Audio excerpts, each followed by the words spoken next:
Preston Ebner checking in for Smith. Ebner split wide left. Chapin looking up top. He's looking for Ebner. Ebner's open. He has it. Touchdown Bears. A 61-yard score. This is the Sikkim 365 Baylor postgame show.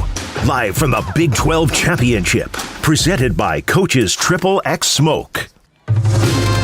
Option look. Sanders keeps it. Makes a cut. First down. Still running. Spencer Sanders all the way to the house. A crucial touchdown for Oklahoma State to fight back 37 yards. Our coverage of the Big 12 Championship is also brought to you by Ideal MRI, Edward Jones Investments, and agents Ben Erlinson, Tom Albers, Brad Wilson, and Cam Heathcott. Smith to the air. Blitz coming. Ball's down.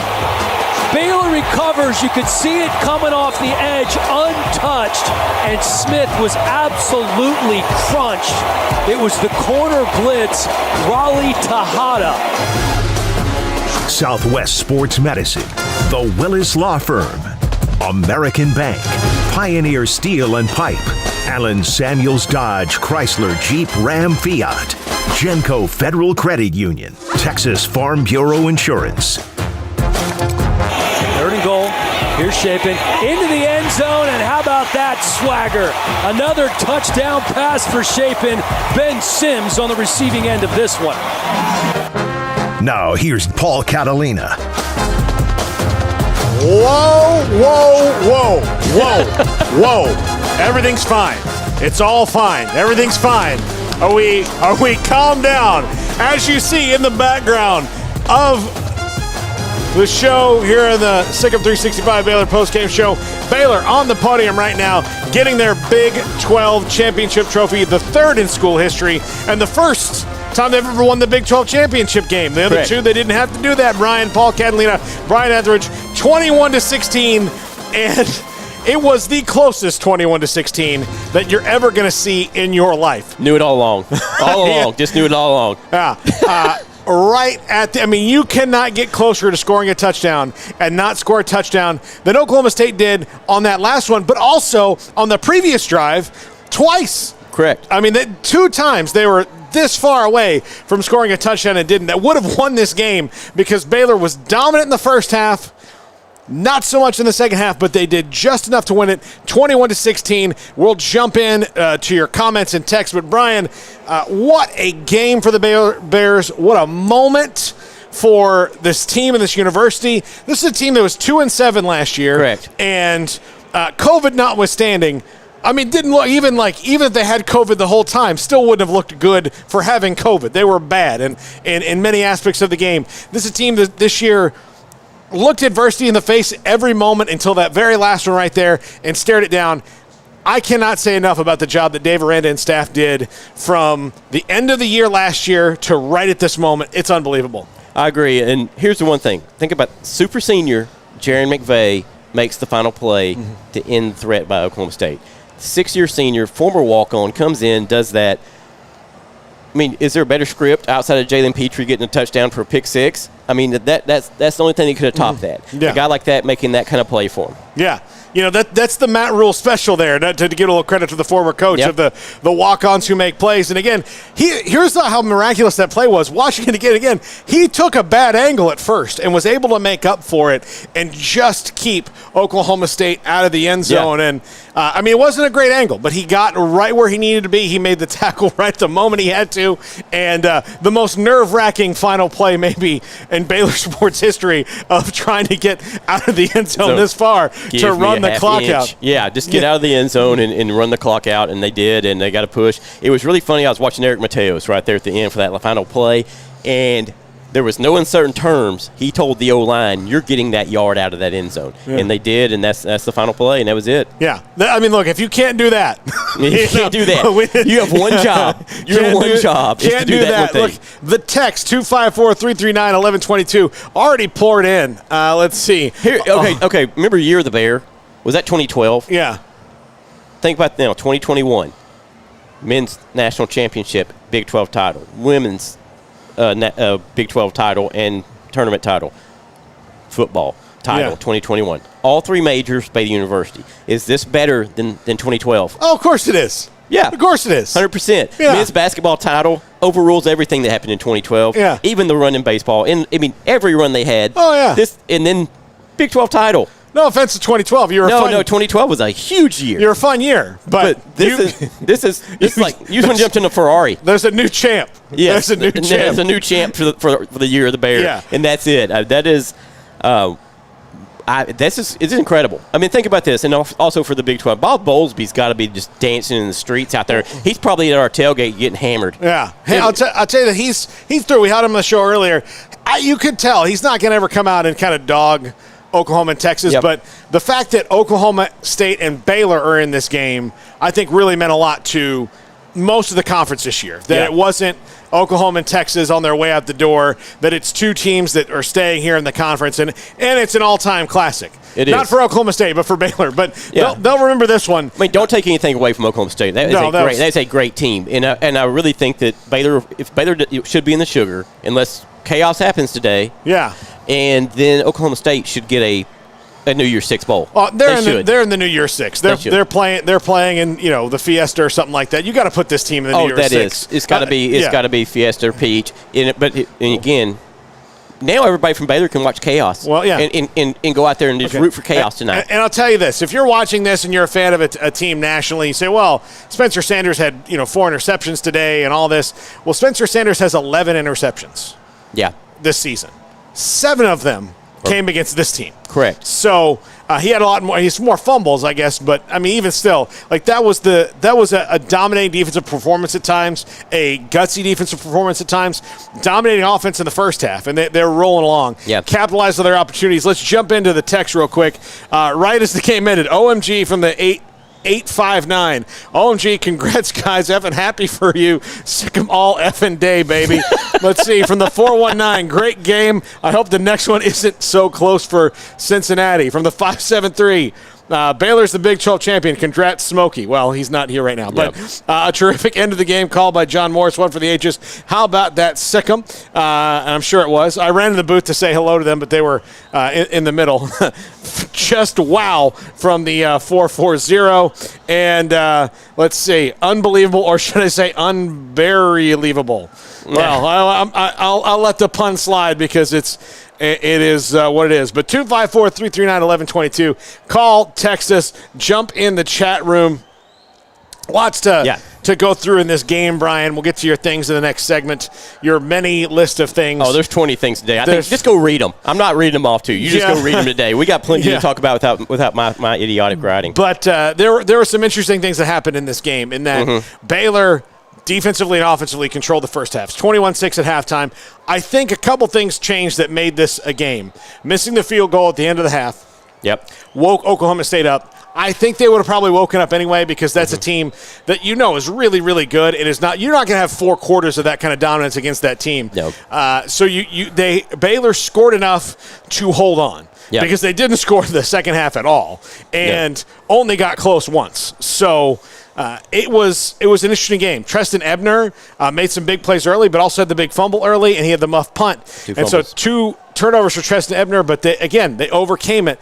I think that's one of the things that both of these teams did all year, and the thing that was really kind of special about Baylor in particular, since we're talking about Baylor winning, is in the face of adversity, they did not look like a team that didn't know what to do. Correct. Because sometimes things happen, and you're like, oh, well, that's it. Okay. That's it for this one, and you kind of pack it in.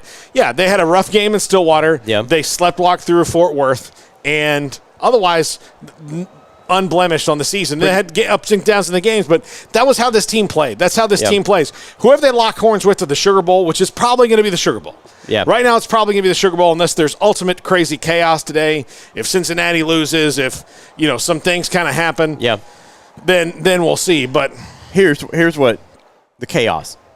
Alabama loses, Cincy loses, Michigan loses. Yeah. We're starting to talk about Baylor in the college football playoff. Yeah. And imagine men's national championship, college football playoff same year. Yeah. Who else has done that? Anybody? I don't think so.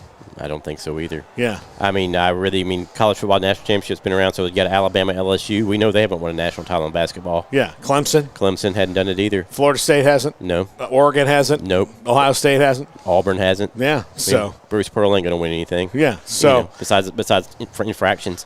So sorry. Yeah. But no, bring Auburn fans. Yeah. So some interesting stats in this game as well. Let me get to that. Blake Shapen was 23 of 28, but he was 17 of 17 to start the game. Yes. So he was only 6 of 11 down the stretch. He got got dinged up a little bit. He was in the tent. Kyron Drones came in for a play, and then that was just one play, and then Shapen emerges from the tent, ready to go. Yeah. But two missed field goals changes this game. One blocked, one just missed. Baylor was up 4 minutes of time of possession in the first half, and they ended up going down 7. So that means Oklahoma State had the ball for 7 extra minutes over Baylor in the second half. That's pretty crazy because the offense wasn't doing anything. And that last drive, Brian, 254-339-1122, the number to call or text us. That last drive, they blew up Spencer Sanders on 3rd and 10, and the ball floats up in the air. The rest of those today got picked. Yes. That one got caught, and then that's what kind of spurred them on to the 1-inch line. I mean, look, I could yank a hair out of my beard. I mean, that's how close that was. I would really love to see the pylon cam on that one. I mean, we never saw it, but he never got near it. Yeah. They didn't show it. So, I mean, he was full extended, the ball hit, and then it bounced into the pylon. But it would have been really interesting just to see how close it was. You know where he messed up was he had the ball outside the pylon. Inside the pylon, or the ball went outside the pylon. If he'd gone in with the right hand, If he'd gone with the right hand, got it. We might be having a very different post-game show we now. might be having the salty tears. But right now it's the happy tears. So it's the sports tears of love, right? Let's go to Raymond in Waco on the phone line. Raymond, how you feel, buddy? Hey, Paul. Hey, what's up, Paul? What's going on, Raymond? Hey, how about them Bears, man? Hey, I got something to say, man. I got something to say here real quick. Notre Dame hasn't played a ranked team but one team, and that was Cincinnati, and they got the asses handed to them, dude. Okay? I'm with you, Raymond.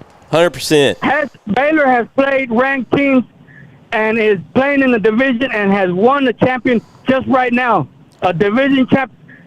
You're going to leave Baylor again out, a division champ that has played ranked teams? That doesn't bother nobody? No. Raymond, 3 top 15 victories. 3 top 15s. And that doesn't bother nobody and getting left out again? Is this going to be the second time they're going to be left out? You're going to jump Notre Dame? I mean, you're going to jump Baylor to put Notre Dame that just played one ranked team and got the asses handed to them? Man. Oh, you're preaching to the choir, Raymond. Dude.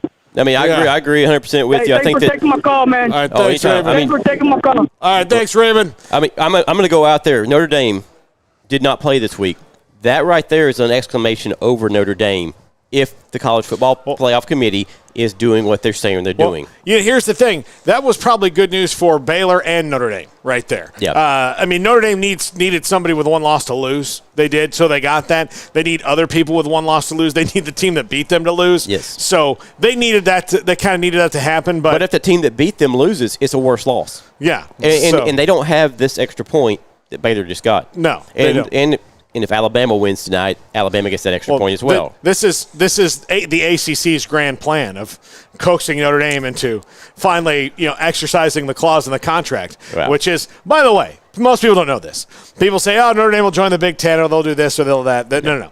Notre Dame has to join the ACC if they join a conference, unless the ACC decides, miraculously, no, we don't want you, we don't like your attitude, which they won't. No. So if they join a conference, it's got to be the ACC. So this is the ACC going, look, you guys got in the BCS last year because you played in our conference championship game. Mm-hmm. Why don't you just come in full time? Now, Notre Dame won't have to do that until they're made to absolutely do it. Correct. But this is a feather in that cap for them right now. I mean, their contract's 2033, right, with NBC? But those things can get worked out. I'll say this. I mean, there's the Longhorn Network. I think the ACC would be like, whatever. Yep. Just come in and play with us, and we'll work that out on the stretch. But just like for Baylor and TCU in 2014, the data point was bad. Now, it'll show you what the committee thinks of, blue bloods and not, because Notre Dame is, the oldest school blue blood of the oldest school blue bloods. So I'm not expecting it, but if chaos happens, I do sort of expect it. Yeah. I mean, really truly, Baylor has the argument right now. Yeah. They've beat that's a top 5 team, top 11 team, and top 13 team that they have beaten, and they bludgeoned 2 of those. Yeah. From the 9-7-2, they literally almost gave me a heart attack. Praise God for the win. Way to go, Bears. What a great ride. See you at the bowl game. If Michigan and Cincy lose today, this is from the 214, will this close a path or prevent us from getting into the Final Four? I think Baylor needs as much chaos. They need Georgia to win. They really do. They need Georgia to win, but after that, I think any kind of chaos helps them. Anything else maybe helps them, as long as it doesn't go. If it goes chalk, then they're in the Sugar Bowl. Yeah. But hey, New Orleans is fun. I had a good time there. Yeah. Again, we had a great party last time we were there. We'll have another 6 and 365 party again. Let's go. Yeah. Wherever it's going. Baylor people, buy your tickets and go. You'll know tomorrow. Yeah, tomorrow. You'll know tomorrow where they're going. Yeah. And more than likely, the Sugar Bowl. Mm-hmm. Let's see. Also from the 214, go Baylor. The defense played without abandon. They were a team possessed. I love it. From the 323, Big T here, USC fan. What a great game. Great plays.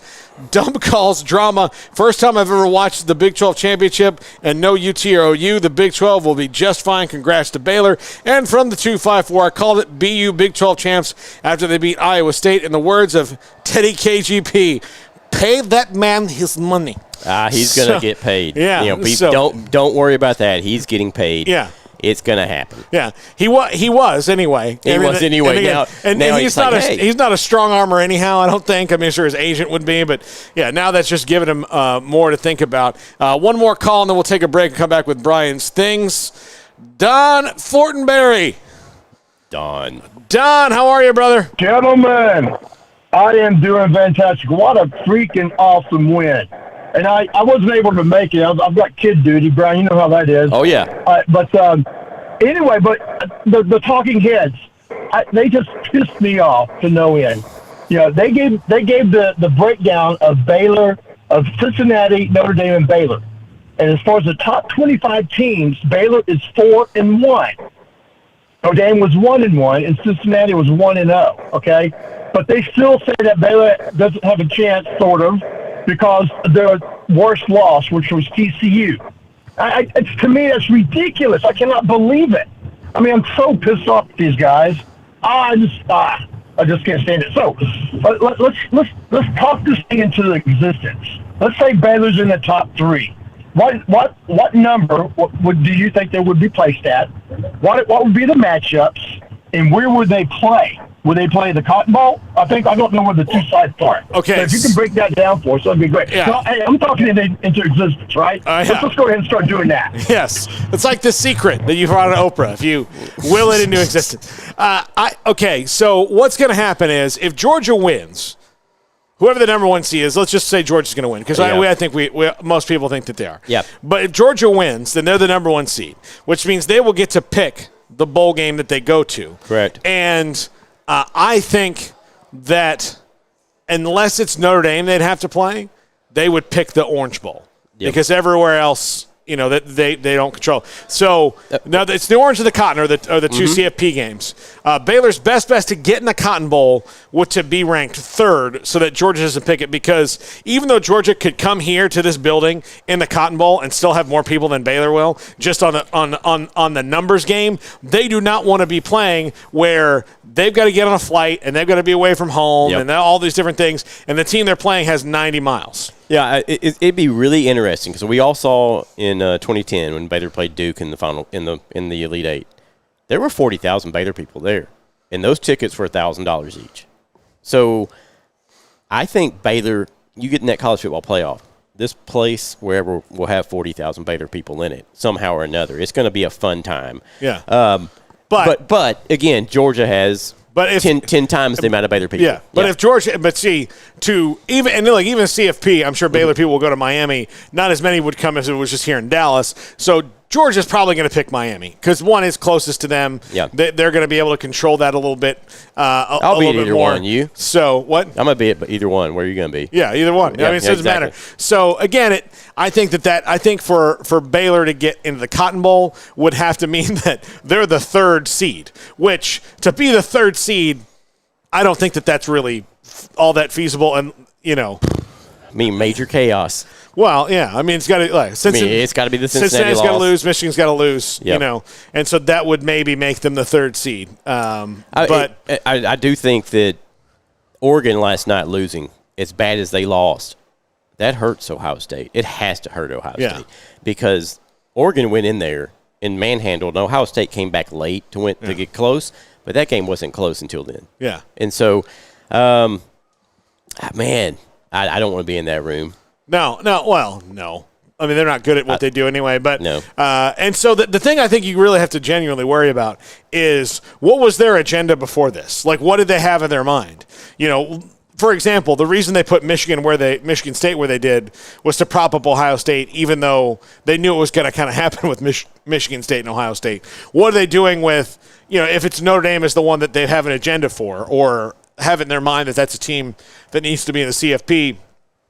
That's probably the one that would keep Baylor out for completely arbitrary reasons, right? Of all the teams that could get into the playoff that would be for completely arbitrary reasons, that would keep Baylor out. I think it would be that one. But Baylor's Big 12 chance, and they can't take that away. So they're at least going to the Sugar Bowl. Yeah. And so really I would think that their reasonable choices right now are sugar or orange. It's either going to be sugar or it's going to be the orange. So, and I would think it's probably 95% right now going to be the sugar. And then we'll see if chaos happens. When we come, Brian's going to kind of scatter shoot his things. Oh, they're all over the place today. Throw some stuff on the wall, see what sticks. Plus, we've got a couple of calls to take. We've got. Let's see. I mean, T-Rex hasn't called in yet. Who knows where he is? Stephen in Virginia. Yeah, Stephen in Virginia. Actually, you know what? Here, let's not make Stephen hold. Stephen in Virginia is actually on the line. Stephen, go. It's nice that y'all got me on the phone before I decide that I've lived a long enough life.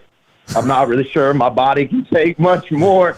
I lived through Mike Jones tackling Kevin Dyson, and that's about like 100 times that.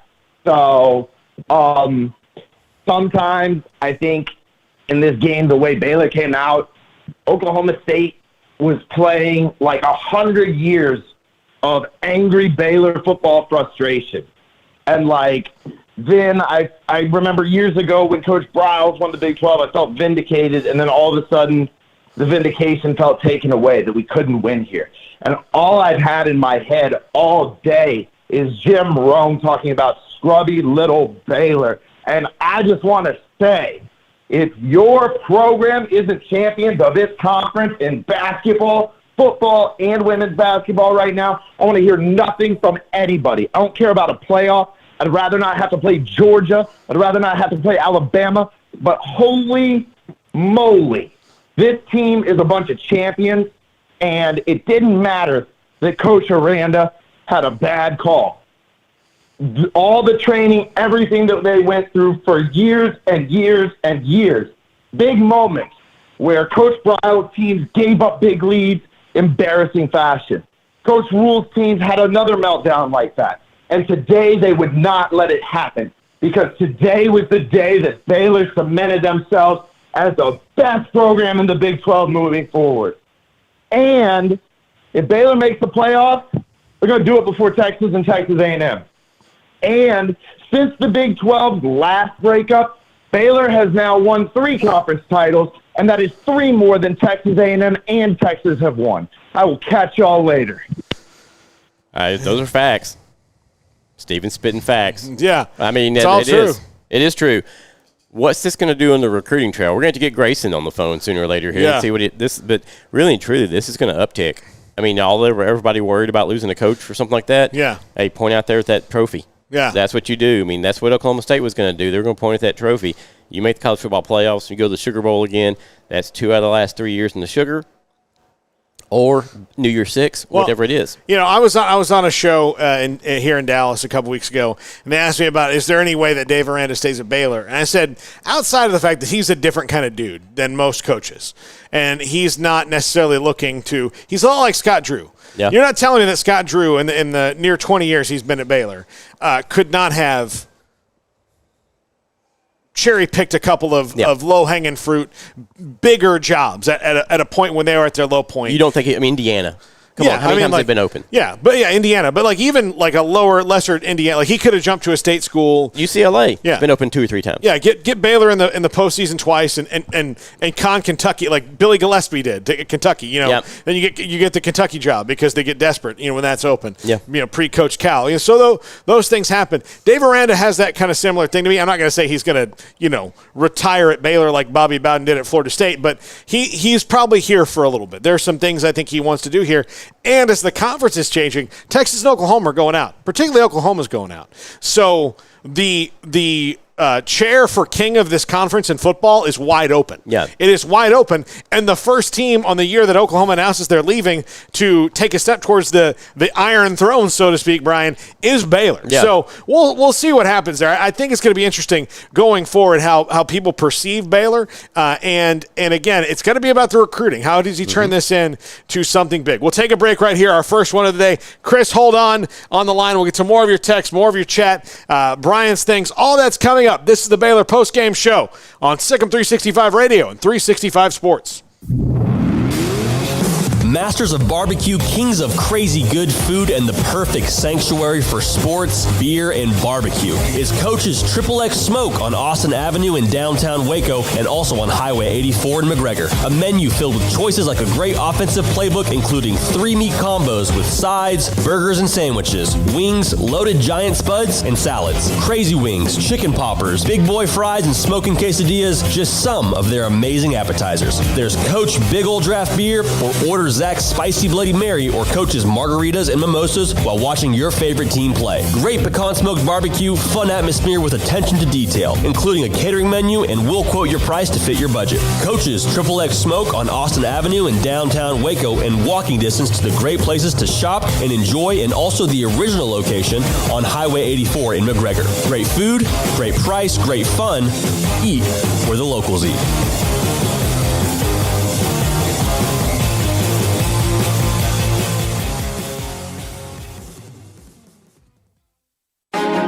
Texas board-certified personal injury trial lawyer and Baylor alum David Willis and Baylor alum Parker Willis are ready to help if you or a loved one has been wrongfully injured in an auto accident, SUV rollover, industrial accident, 18-wheeler crash, or were seriously injured by a defective product or recall drug. Call them for a confidential and free case consultation at 1-800-GOT-HURT or visit them at texastriallawyer.com. Principal office located in Houston, Texas.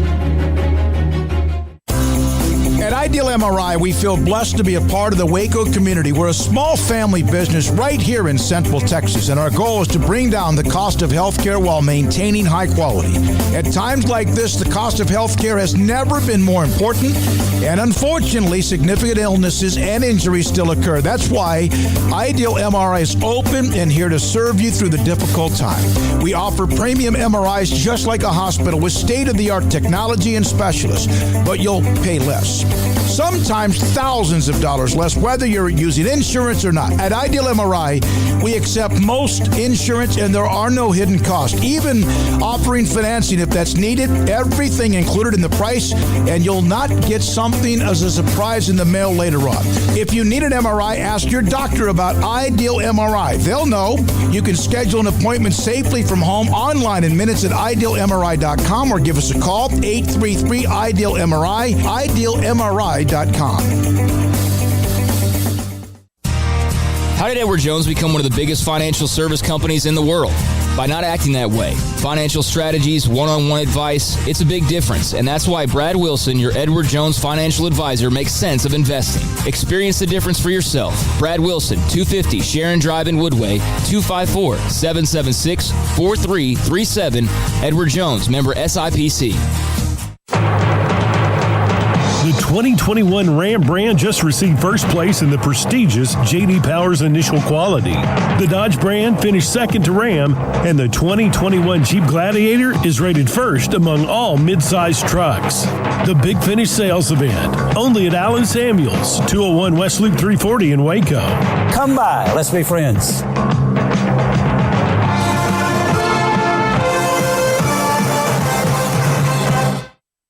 American Bank has been serving Waco since 1952, and we're just getting started. Hi, I'm President and CEO Dana Hassel. Over the past few years, we've been busy investing in new technology to give you the best banking experience possible. We've also expanded our downtown branch and built 2 state-of-the-art buildings at our Woodway and Belmead locations. With bright open lobbies, plus fast, personal, interactive teller machines, everyone in Waco is now just minutes away from face-to-face banking. Visit us today and see how we're invested in serving you at American Bank. Member FDIC. This is the Sikkim 365 Baylor postgame show, live from the Big 12 Championship.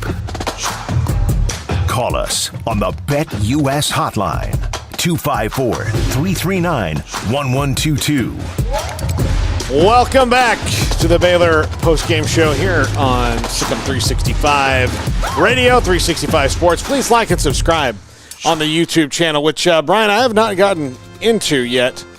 Oh yeah, I'd hate to be in that room right now. Yeah. That's probably going crazy. Yeah, Doug, if Notre Dame gets in over Baylor, it's because of logo and not resume. So, oh yeah, I agree. Yeah, I mean that's true. So, yeah, there's lots in the chat room. You guys talk amongst yourselves. There's so much to get to. But let's go to Chris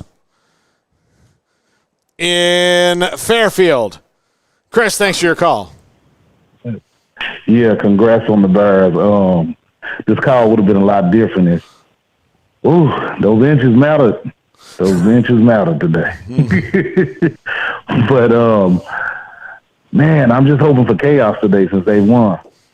I'm with you, Chris. Good chance Alabama will get beat. It's a good chance Michigan gets beat. It's a good chance Cincinnati gets beat. And maybe they can slide into that 3rd or 4th spot. That's all I'm hoping for now. For the rest of the day. Sit back and kick back, watch football, hope for some chaos. That's all I can say. Congrats today on the Big 12 championship. It was a good game. Yeah, well, Chris, thanks for your call. Appreciate it. Let's see. I'm trying to find here. Hold on. This is alphabetical back here. I've been thinking about this for 45 minutes now. Desmond Jackson is 5'11", 220. He needed to be 6 feet tall today. Is he? He's Lake Highlands kid, isn't he? Yeah. He was the one who, twice didn't score a touchdown, but by this much. If he's 6 feet tall, maybe he gets it. And again, our own Ashley Hodge always says wingspan matters. Wingspan matters. That's what she said. It mattered. It mattered today at the goal line here, and we are, of course, live from the Big 12 Championship at AT&T Stadium here inside Broadcast Booth 4, which is. A little-known fun fact about this area we're in right here. This is the replay booth. Yes, it is. This is where they initiate replays, right here. We got to meet those guys today. Yeah. Mm-hmm. They are median age 96 years old, but they are not young. Yeah, but they're doing a great job.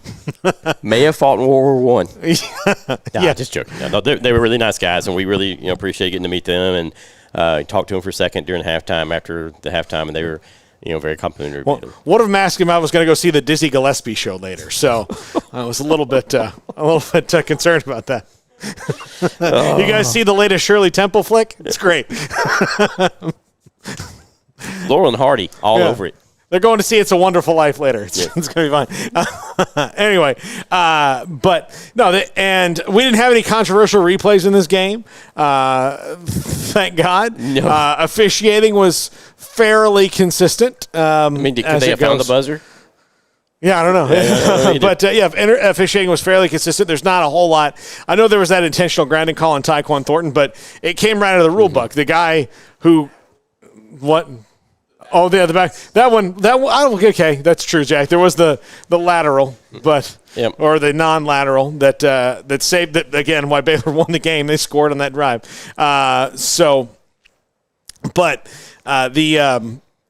think the intentional grounding call on Tyquan Thornton. Most people don't know the rule that if you're not the guy who gets the snap, you can't throw the ball away. See, I thought there was a guy on the sideline. I mean, he was about 15 yards short of him. Here's what I think happened there. Yeah. Because they went and asked. Because the referee's the one who threw the flag. And so he asked the back judge, where did this guy go? And if you watch the replay, the receiver, who I believe was R.J. Sneed. I think it was R.J. Sneed. It was. R.J. Sneed ran straight to the end zone. And Tyquan Thornton threw the ball straight out of bounds. Yeah. So there wasn't usually the receiver in the area means you just threw it way over his head. Mm-hmm. Well, he didn't even throw it over his head. He threw it straight out of bounds. Yep. Which is what he should have done, really. But I'm sure Tyquan Thornton didn't know that rule either. I'm sure he thought he was. Yeah, no, I mean, really doubt it. It's a pretty obscure rule, but it makes sense because there are iterations of that play that could. Hey, I'm getting sacked. I'm going to pitch you the ball, throw it out of bounds. Well, then that's the same thing as intentional grounding. So it's all in the same in the same realm of stuff. 254-339-1122. And let's see. Are there any new texts? To get to, lots of new texts. Text line is blowing up. Yeah. Just watching it over here, keeps growing. Yeah. One of the commentators on ABC just said Cincinnati shouldn't get credit for a conference title win because they get to host the title game. Well, that's dumb. That's dumb. That's dumb. Really dumb. The bad call on 4th and 1 changed the game, but thankfully they held on. Okay, we haven't talked about that, Brian. I'm sure that's in things. Yeah, it is. The game changed completely on the 4th and 1 call at about, 36 yard line. 36. 36 yard down. Yep. At the 36-yard line. Look, they've been aggressive and done that all year, but against this defense, and especially against Spencer Sanders, who has been airmailing the ball all day, punt it, make him go 90. It wasn't going for it. It was the play call. Yeah. Baylor has run that boot a couple of times now, and it's been successful 0 times. It ranks up there with the short pitch on the the speed pitch on the short side. It's just one of those plays I don't like, but they ran a variation of it today and got a touchdown from Ben Sims. Yeah, well, they ran it to the other side. To the other side. They rolled out of the boot as opposed to rolling into the defense and the sideline. And that was also on 3rd down, not 4th down. There's nowhere to go. I was at a luncheon one time with the late, great Butch Henry and teasing Johnny Tusa. And he said, one time I asked Johnny Tusa, why do you keep running this toss sweep to the short side of the field? And Johnny said, well, there's less defenders over there. And Butch said, no, Johnny, there don't need to be. There's the sideline. The sideline's there. The sidelines. And if you have speed, you're getting over there and you're running through the sideline. Yeah, that was it. So, and I've always thought of every time I see a play like that, like, why are you going over there for this play? Yeah. And I know a lot of times you want a quick hit in the sideline because there's less defenders. But anytime you go towards the sideline and it takes longer than 1, 2, 3, it's not going to work. No. Unless the defense just falls flat on their face, which Oklahoma State does not fall flat on their face. No. Every point Baylor got today, they earned. I mean, even on the short drive that they had on JT Woods. I mean, it wasn't nothing was automatic. They ran a great play action fake there. That was beautiful. And Ben Sims just leaked out and was standing in the back of the end zone all by himself. But that was still on 3rd. Like they get set up. They're still on 3rd down there in 1 at the goal line. Yeah. I think that was the one they still could have gotten a first down on. Yes, they could. Yeah, still could have gotten a first down on. All right, Brian, let's go to a great many things. Oh, a great many things. First of all, the training wheels were definitely not on the offense in the first half. Blake Shapen came out throwing, came out looking great, and then they had the ball security issue again. Baylor's seen that. Treston Ebner had the turnover. Baylor probably would have scored on that drive. They had a good scripted series. They were moving it down, but you had to protect the ball against this aggressive defense. You saw Oklahoma State tackling the ball constantly, trying to pull it out. Ebner, unfortunately, coughed it up. The other thing is it was crucial to get a drive going and against the slanting defense from Oklahoma State, but they filled the gap. They stopped Baylor's drive. And then they needed something to happen on offense because they had sort of 2 disappointing drives to start the game with that turnover and then also the 3 and out. The momentum-changing play to start it off, JT Woods, that interception getting down to 11, then that play action fake from Shapen to Sims. It was tremendous. It's one of the best play action fakes we've seen. He was so cool, calm, and collected. Just walked it out and booted that out and turned around, tossed it over, just a quick, easy flip, touchdown. The momentum then, shifted, when Matt Jones got that interception. That was a great play by him, going up and climb the ladder, getting that. Staying in bounds, too. He did. He was right there on the sideline, yeah. And then they went for the kill shot and, got the pass interference in the end zone, and then they ended up but they ended in the quarter, didn't score on that. Then, ended the quarter 7-3. But then he went ahead and, went 14-3. And Abram Smith made that play on a blitz pickup. Brock Martin was coming. He cut him, gave Shapen just enough time, touchdown, 14-3. It wouldn't have happened if he hadn't cut him. Defense was starting to believe at that point. Got another 3 and out. Petrie and Bernard had some great plays there in the backfield. And it didn't amount to points, but Oklahoma State, and then Baylor got the ball back but didn't do anything with it. Oklahoma State, though, was pinned at their 8-yard line, and they got another 3 and out. So Baylor's defense in the first half was playing out of their minds, and they were playing great, like we thought they would. I mean, they only gave up 330 or so yards to Oklahoma State for the entire game. Baylor only got 240, and they had 204 or something like that to start, at the halftime.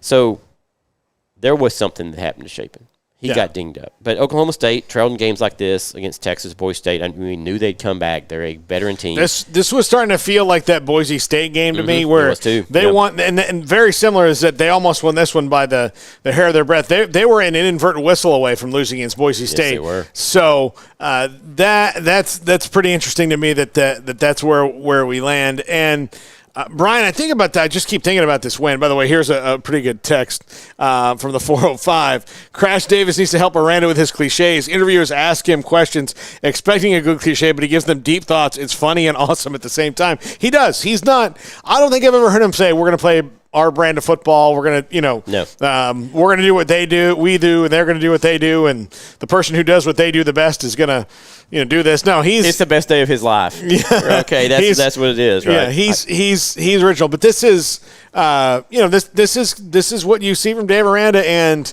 you can tell why his name is out there because people recognize how brilliant a coach he is in a different level. And to jump from 2-7 to this to Big 12 champs, 11-2. 11-2 is amazing. Yeah, and. I think we all expected this team to be a bowl team this year because last year they didn't have non-conference games. That would have been 3 wins off the bat. And then if you don't have COVID, you probably stumble into 2 more, and you've got a 7-5 team. I expected this to be an 8-4 team this year. I really did. I thought that to be 8-4 because I thought they would be better. I thought the offensive scheme they were running, in spite of who the quarterback was going to be better and more complementary to the defense. Yeah. I just didn't expect it to be this good because I thought there was some talent deficiencies along the line, which they clearly made up for. Yeah, I mean, Jacob Gall and Grant Miller coming in really helped the line. Yeah. And I did think that they were, I thought, 8-4, 9-3 as well. The one thing that was really interesting in the game, and one of the things here is Shapen didn't have an incompletion until 25 seconds left in the half. Then he had 3 in a row. Yeah. That was something that he was on a roll, and then he got out of that rhythm. But they got that penalty that kind of like screwed up where they were. Another thing to note is until the last 25 seconds of the half, Ebner doesn't fumble. I mean, like Baylor's first half is nearly flawless. Correct. So like they have the fumble, the ensuing drive after the fumble, which isn't really that bad considering that it took you a few plays to get the momentum back. You held them to a field goal. They didn't score a touchdown. You knocked the ball. You kept them out of the end zone then. And that's what I think really kind of set the tone for the first half was, okay, they made a mistake, but they responded to it. And they made a mistake. Sometimes you make a mistake when things are going well and never go well again. Yeah. But it didn't really matter. And then, of course, they kept making Spencer Sanders turn the ball over, which was the old Spencer Sanders. We haven't seen that much of it. But, again, the guy's thrown 11 interceptions, 7 of them to this group of guys. And that's one of the things here, that interception – They had an interception. They went 4 and out at the 36. And that was just a more or less running clock off. Yeah. That's all it was. It just ran clock because Baylor got the ball and ran 4 plays, and the clock ran and more or less gave the ball back where they intercepted it. Yeah. And so that was an interesting thing because, Oklahoma, they had that 15-yard penalty. But I get what they were. And then I get what they were trying to do. Yeah. Like they saw a chance to make a kill shot right then, and they did it. It just wasn't how this game was actually going. And sometimes I think coaches don't see that. Like the game is. I know you think the game is going well. If you take this big risk right here and roll the dice, you can kill the team in the early part of the third quarter. But what you should really do is play the percentages and realize that what's been working for you is pinning them deep and making Spencer Sanders get desperate and chuck the ball up into the air. Yeah. They didn't run the ball with Spencer Sanders all that well today. Oklahoma State. Outside of Spencer Sanders, they were, I mean, he had 33 yards. The rest of the team had 37. Yeah. So he had 70 yards on 40 carries, 1.8 a carry. They needed 1.9. They didn't get it. Yeah. That's where it was at that point for Oklahoma State. I mean, that is a tough. I mean, both those teams right now are soaking in some serious ice baths trying to get over this because that was a really, really tough, hard-fought game. All right, we'll take one last break here. We'll come back and we'll get our final thoughts. This is the Baylor Postgame Show on SIGUP 365 Radio, 365 Sports. When it comes to me and my money, I know the way it should be. I need a partner I can count on. That's Genco and me. Genco has extended their offer till the end of the year. Refinance your vehicle today at Genco with rates as low as 1.69% for 48 months. And have 90 days of no payments. Refinancing can lower your payment, so you pay less for your car. Apply online and get an additional 0.1% off our already low rate. You can't pass on rates this low and make no payments for 90 days. For more information, go to GencoFCU.org. Annual percentage rate subject to change without notice, subject to credit approval, membership eligibility, and loan policies. NCUA, Equal Housing Lender. They're people I trust. They treat me like family. My money, my future, my credit union. Genco. One size fits all. That may be all right for an adjustable belt or cheap sunglasses, but when it comes to your financial needs, no one wants a one-size-fits-all strategy. Cam Heathcott, your Edward Jones financial advisor, knows that his most important goals are yours. That's why he takes the time to understand your needs, knowing you. That's how Edward Jones makes sense of investing. Cam Heathcott, covering Conroe and Houston, 936-756-7717 or cam.heathcott@edwardjones.com. Edward Jones, member SIPC. Baylor University is where lights shine bright. So, let there be light. Let there be roommates and teammates, scholarship and championships. Let there be fresh starts and new traditions, fast friendships and lasting impacts. Let there be laughter. Let there be joy. Let there be light. Baylor University, where lights shine bright.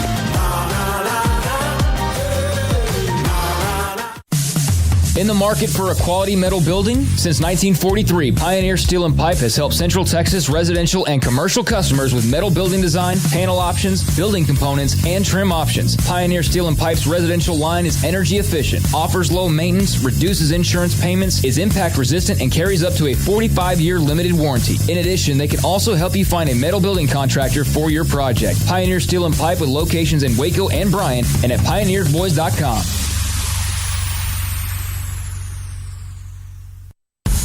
Texas Farm Bureau Insurance has protected fellow Texans with auto, home, health, and life insurance since 1952. With more than 260,000 square miles of land and 27 million people, that's a lot to cover. Whether you're wrangling cattle or wrangling kids, we're proud to protect Texans in all Texan ways of life. Stop by and see our agents at one of our 3 McLennan County locations. Coverage and discounts are subject to qualifications and policy terms and may vary by situation. Jay from Pickup Outfitters here with your holiday gift-giving guide. So it seems the air fryer is an, air quotes, hot Christmas gift this year. An air fryer? Come on, really? First, an air fryer is not a real fryer. It has no grease. It's a mini convection oven. And you probably already have one of those in your house. So you're just wasting money on something that's not even real. You know what is real? A grill guard. It's made of real steel and it protects the truck of someone you love. And you can get one for that special person on your Christmas list at Pickup Outfitters. So avoid common Christmas gift mistakes like house slippers, a beard, nose, ear, hair, and eyebrow trimmer. Or a man purse? You better not. Give a Christmas gift that says, I love you. A grill guard, a toolbox, running boards, and other great gifts at Pickup Outfitters. You can even get a gift certificate to let them pick out whatever they want. Pickup Outfitters is the Christmas gift headquarters.